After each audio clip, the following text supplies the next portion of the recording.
Salam, informatikadan belə bir suala baxaq. Sualda deyir ki, 6 sətri və 4 sütunlu olan cədvəlin xanaları üzərində aşağıdakı ardıcıllıqla əməliyyatlar icra olunur.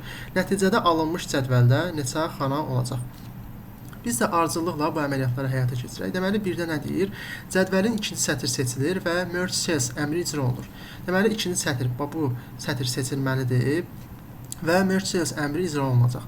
Əgər bu əmr icra olunarsa nə olacaq? Bu bütöv bir dənə xana kimi olacaq. Yəni 4 dənə xana deyil də bir dənə bütöv xana kimi olacaq nəticədə.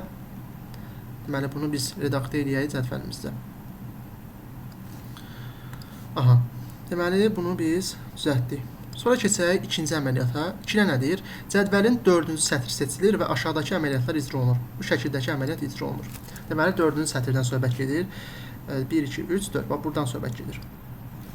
Burada nə deyir? Number of columns. Yəni, columns nədir? Sütunların sayı. Bir də number of rows. Yəni, sətirlərin sayı. Yəni, bu sətirdə bir dənə elə sətir olacaq, 2 dənə sütun olacaq. Yəni, bunu mən necə bölə bilərəm? 2 dənə sütundan ibarət bir sətir kimi. Bunu da belə eləyərəm. Bir dənə bu xətti silərəm, bir də bu xətti silərəm. Və bu sətir məndə nə olacaq? Bir dənə sətirdən ibarət və 2 dənə sütundan ibarət xana. Sonra, keçək üçüncüyə. 3-də nə deyir? Kursor 3-cü sətrin son xanasına yerləşdirilir. 3-cü sətrin 1, 2, 3-cü sətrin son xanası bax buradır. Bura yerləşdirir və insert column right.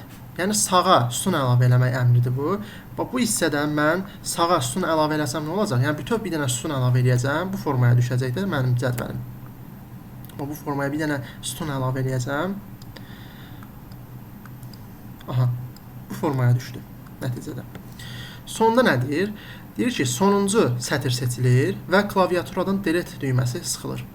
Aha, deməli mən sətri seçərəmsə və delete düyməsini seçərəmsə sonra bu cədvəlin ümumi strukturuna bir təsir göstərməyəcək. Niyə?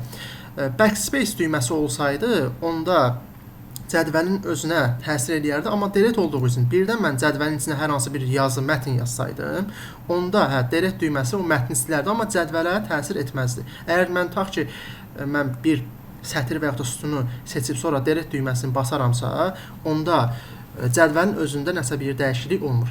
İndi mən nəyi tapmalıydım sonda? Neçə xana var? İndi isə mən burada tam sətirləri tapım ilk öncə, sonra digərlərini taparam. Deməli, bu tamdır. 1, 2, 3, 4 dənə. Hərəsində neçə xanadır? 4 dənə.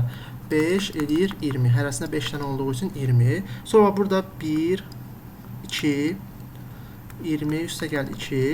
Bir də ki, bu hissədə, bu da tam deyil. 1, 2, 3 dənə. 3 dənə də xana buradadır. Ümumi neçə oldu?